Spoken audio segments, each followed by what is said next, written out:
আসসালামু আলাইকুম প্রিয় দর্শক, আজকের বাংলা ইউটিউব চ্যানেলের পক্ষ থেকে আপনাদের সবাইকে স্বাগতম।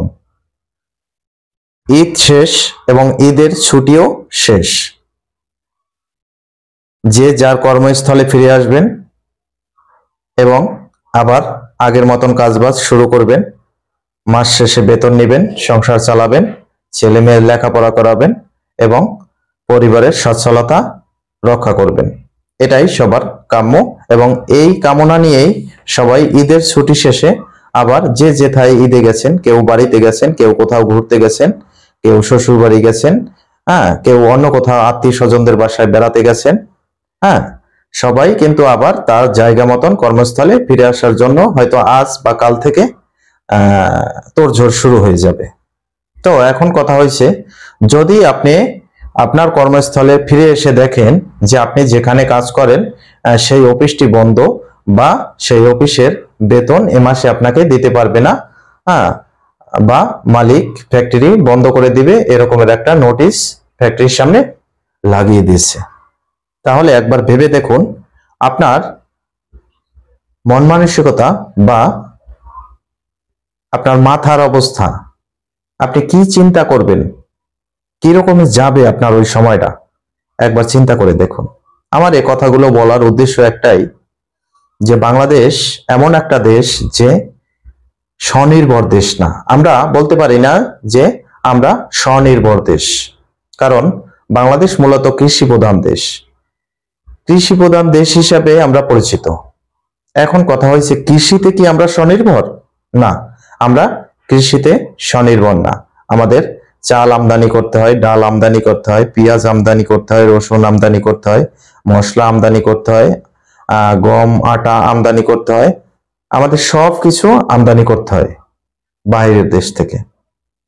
আবার আমরা যে সকল পণ্য বাংলাদেশ থেকে রপ্তানি করি, যেমন গার্মেন্টস রপ্তানি করি, সেই গার্মেন্টসের কাঁচামাল কিন্তু বাংলাদেশে উৎপাদিত হয় না, সেটাও আমরা বাহির থেকে আমদানি করতে হয়। কেমিক্যাল বলেন, ফেব্রিক বলেন, সুতা বলেন, সব কিছু বাহির থেকে আমদানি করতে হয়। এরপরে আসেন রপ্তানির কথায়। আমরা রপ্তানি করি গার্মেন্টস শিল্পে, পোশাক রপ্তানি করি, এছাড়া কৃষিজাত পণ্য, মাছ, যা কিছুই আমরা রপ্তানি করি। আমাদের দেশটা চলে কিন্তু আমদানি রপ্তানির উপরে। আমাদের নিজস্ব তেমন কোনো সক্ষমতা নাই যে আমদানি রপ্তানি না করে আমরা নিজেরা টিকে থাকবো। তো যেই দেশে আমদানি আর রপ্তানি না থাকলে দেশ অচল হয়ে যাবে, দেশ দেউলিয়া হয়ে যাবে, সেই দেশের উপরে যদি আমেরিকা 37% শুল্ক আরোপ করে, তাহলে সেই দেশের ভবিষ্যৎ কি হবে? সেই দেশের ভবিষ্যৎ,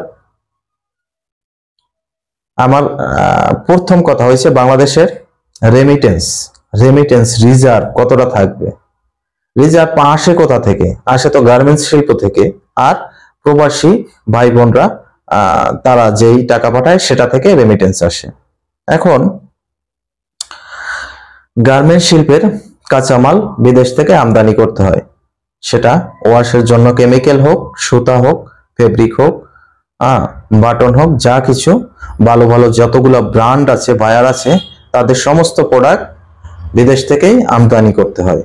গার্মেন্টস শিল্পের এক বিশাল অংশ দখল করে রেখেছে বাংলাদেশের ইউএসএ বা আমেরিকা।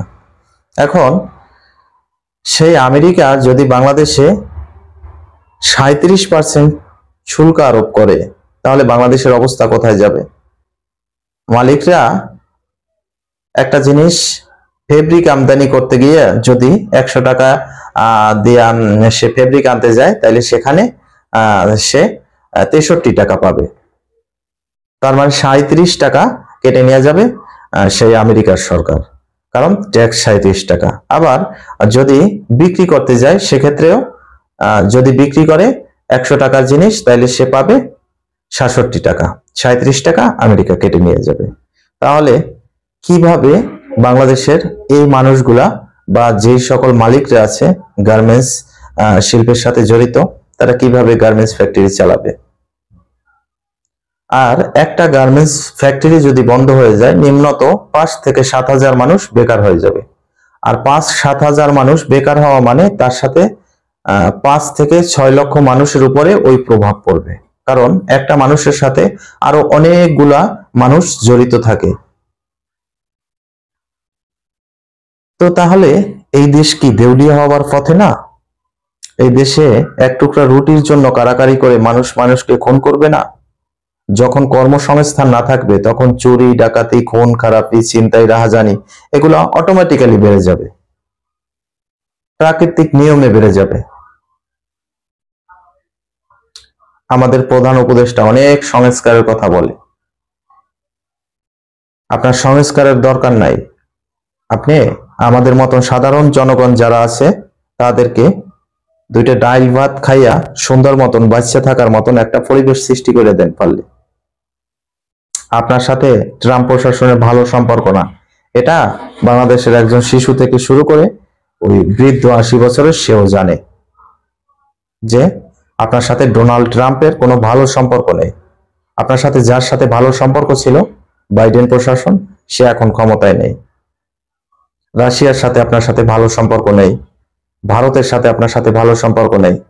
আপনি বাংলাদেশে বসে এইভাবে বাংলাদেশের মানুষের রুটি রুজির যে একটা জায়গা সেটাও বন্ধ করে দিতেছেন।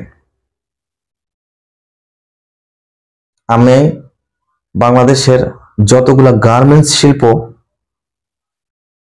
সাথে জড়িত শ্রমিক, মালিক, তাদেরকে বলতেছি আপনার আমার জীবনে কি হবে?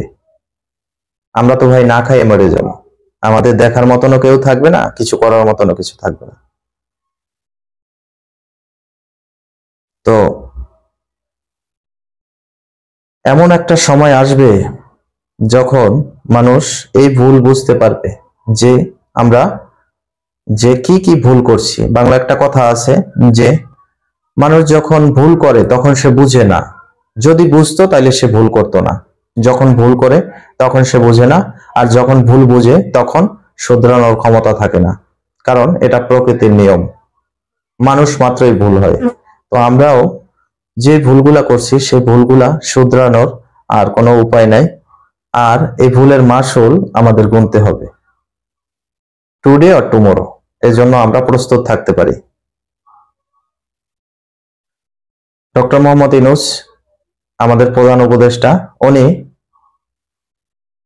তার নিজের নামে যে মামলাগুলো আছে সেগুলো সব সমাধান করে নিয়েছে।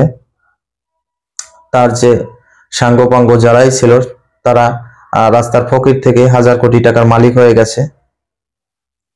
আর বাংলাদেশে যারা গরিব নিপীড়িত মানুষ ছিল তারা আরো গরিব, নিপীড়িত, শোষণ, নির্যাতন এগুলা সহ্য করছে। বাংলাদেশের প্রথম সারির যে নিউজ মিডিয়াগুলো আছে তারা কেউ এই খবর প্রকাশিত করবে না, কারণ বাংলাদেশের আপনি আমি সবাই কিন্তু এই 5 আটা দালালি করা ছাড়া আমরা তেমন ভালো কোনো কাজ আর করতে পারি না। এটা খুব ভালোভাবে করতে পারি, সেটা অফিস আদালত থেকে শুরু করে সব জায়গায় চামচামি, দালালি, এটা আমাদের খুব ভালো একটা গুণ। আমরা সচরাচর সাদার সাথে মিলে সাদা হয়ে যেতে পারি, আবার কালোর সাথে মিলে কালো হয়ে যেতে পারি। যেমন পানির মতন আমরা পরিবর্তন হইতে পারি। পানি যে পাত্রে রাখা হয় সেই পাত্রের রং ধারণ করে। তো আমরা বাঙালি যখন যেই রঙের দরকার হয় আমরা সেই রঙে পরিবর্তিত হয়ে যাই, কিন্তু আমাদের ভবিষ্যৎ প্রজন্ম বা সামনের দিন, ভবিষ্যতের দিন, আজকের দিন যেভাবে গেল কালকের দিন কিভাবে যাবে, তারপরের দিন কিভাবে যাবে, তারপরের দিন কিভাবে যাবে, এগুলা নিয়ে মোটেও চিন্তিত না। কিন্তু এমন একটা সময় আসবে যখন চিন্তা করারও সময় পাবো না, যেটা ঘটার ঘটে যাবে, ঘটে গেছে অলরেডি। আপনি ভাই আমার কথা লিখে রাখেন, আমাদের প্রধান উপদেষ্টা ডক্টর মোহাম্মদ ইউনূস উনি যদি আমেরিকার সাথে এই শুল্ক নীতির সমঝোতা না করতে পারেন তাহলে বাংলাদেশে গৃহযুদ্ধ লাগিয়ে যাবে, বাংলাদেশের মানুষ না খাইয়ে মরবে, হাজার হাজার মিল কারখানা বন্ধ হয়ে যাবে, আমদানি রপ্তানিতে মানে কি বলবো ভাটা পড়িয়ে যাবে। যে বাণিজ্য যুদ্ধ শুরু হবে সেই বাণিজ্য যুদ্ধ ট্যাকেল দেওয়ার মতন কোনো ক্ষমতা বাংলাদেশের নাই, এক চুল পরিমাণে ক্ষমতাও নাই। সাধারণ মানুষ না খাইয়ে মরে যাবে। আর যারা হাজার কোটি টাকার মালিক তারা তো অনায়াসে তাদের সুন্দরভাবে দিন যাপন করবে। তো দর্শক, আজকের এই পর্যন্তই। যদি আমার কথাগুলো ভালো লাগে তাহলে অবশ্যই চ্যানেলটা সাবস্ক্রাইব করবেন, আর যদি ভালো নাও লাগে দেখতে থাকুন, দেখতে দেখতে একদিন ভালো লাগা ভালোবাসা হয়ে যাবে। এখানেই শেষ করছি, আবার নতুন কোনো ভিডিও নিয়ে ফিরে আসবো। সে পর্যন্ত ভালো থাকুন, সুস্থ থাকুন। আল্লাহ হাফেজ।